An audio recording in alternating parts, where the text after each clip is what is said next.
আল্লাহ মানুষ সৃষ্টির আগেই আগুনের শিখা থেকে সৃষ্টি করেছিলেন জিন জাতকে। জিনরা বসবাস করত পৃথিবীর বুকে মানুষ সৃষ্টির বহু আগে। তাদের শক্তি ছিল প্রবল, কিন্তু সেই শক্তিই জন্ম দিল অহংকার। পৃথিবীতে শুরু হলো অশান্তি।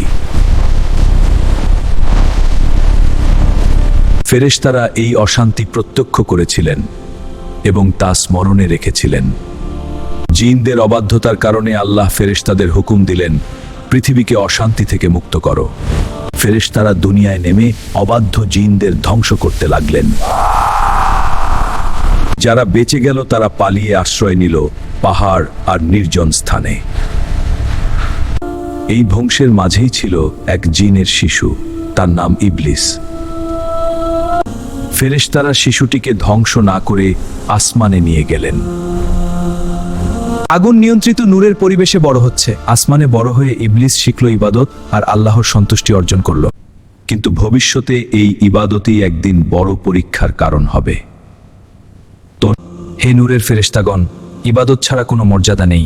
ইবলিস তার জ্ঞানের মাধ্যমে ফেরেশতাদের নসিহত করত। অহংকার মানুষকে ধ্বংস করে আর বিনয় আল্লাহর নিকট পৌঁছে দেয়। ফেরেশতারা আল্লাহ তার কথায় মনোযোগ দিত। দুনিয়া ক্ষণস্থায়ী, আখিরাত চিরস্থায়ী।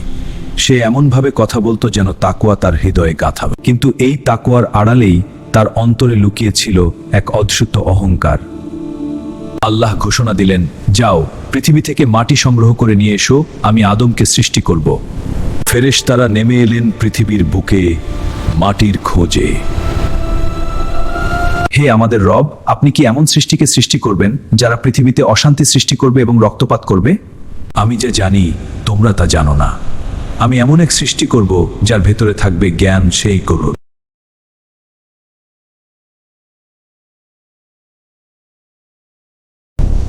আল্লাহ বললেন, আমি যা জানি তোমরা তা জানো না। পৃথিবীর মাটি ছিল মানব সৃষ্টির মূল উপাদান। এই মাটির ভিন্নতাই ভবিষ্যতে মানুষের ভিন্ন রূপ হয়ে উঠবে। ফেরেশতারা ফিরে চললেন আল্লাহের আদেশ পূরণ করে। মাটি থেকে গঠিত হতে লাগলো এক অনন্য সৃষ্টি।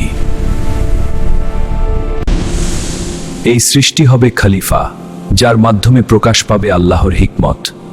তখন আল্লাহ আদেশ দিলেন, এই সৃষ্টির প্রতি সিজদা করো। তখন আল্লাহ আদেশ দিলেন, এই সৃষ্টির প্রতি সিজদা করো। আমি তাদেরকে সঠিক পথ থেকে সরিয়ে দেব, সামনে পেছনে ডানে ও বামে সব দিক থেকে। প্রলোভনের ফাঁদে পড়ে নিষিদ্ধের সীমা অতিক্রম হলো। সাধারণ মনে করো তুমি সব করতে পারো, কিন্তু এটি সীমা অতিক্রমের পথ। এটা তোমাদের অমরত্বের পথ। আপনি ভুল করবেন, আমি আপনাকে প্রলোভিত করব। ভুলের প্রথম ফল, আদম ও হাওয়া ভুলের স্বাদ অনুভব করলেন। আল্লাহ নির্দেশ দিলেন, তওবা করো, আমি ক্ষমা করব। তাদের প্রথম তওবা গ্রহণ হলো, ভুল থেকে শিক্ষা নিলেন, আল্লাহর রহমত পেলেন। এভাবেই শুরু হলো মানবজাতির প্রথম শিক্ষা, ভুল করলে তওবা, ভালো করলে আল্লাহর রহমত। এই বেহেশত ছিল শান্তির, কিন্তু একটি নিষেধাজ্ঞাই বদলে দিল সবকিছু। এটা নিষেধ নয়, এটা অমরত্বের পথ। ভুল হয়ে গেছে, আর সেই ভুলের ভার ছিল আকাশসম। এই ছিল মানুষের পৃথিবীতে আগমনের শুরু। ভুলের পরও আল্লাহর রহমতের দরজা বন্ধ হয়নি। এই একটি গাছ, যার কাছে যাওয়া ছিল নিষেধ। মানুষের প্রথম দ্বিধা, আনুগত্য না প্রলোভন? এটা তোমাদের কল্যাণের জন্য। এই ভুলই বদলে দিল মানুষের ইতিহাস। বেহেশত ছেড়ে শুরু হলো মানুষের নতুন অধ্যায়। এই পৃথিবী সহজ নয়, এখানে কষ্ট আছে, দায়িত্ব আছে। হে আমাদের রব, আমরা নিজেদের উপর জুলুম করেছি। এই অনুশোচনাই ছিল রহমতের প্রথম দরজা। আল্লাহ শেখালেন কিভাবে ক্ষমা চাইতে হয়। এখান থেকেই শুরু মানব সভ্যতা। আমি তাদের বিপথে নেই, এটাই ইবলিসের শপথ। মানুষের জীবন মানেই পরীক্ষা।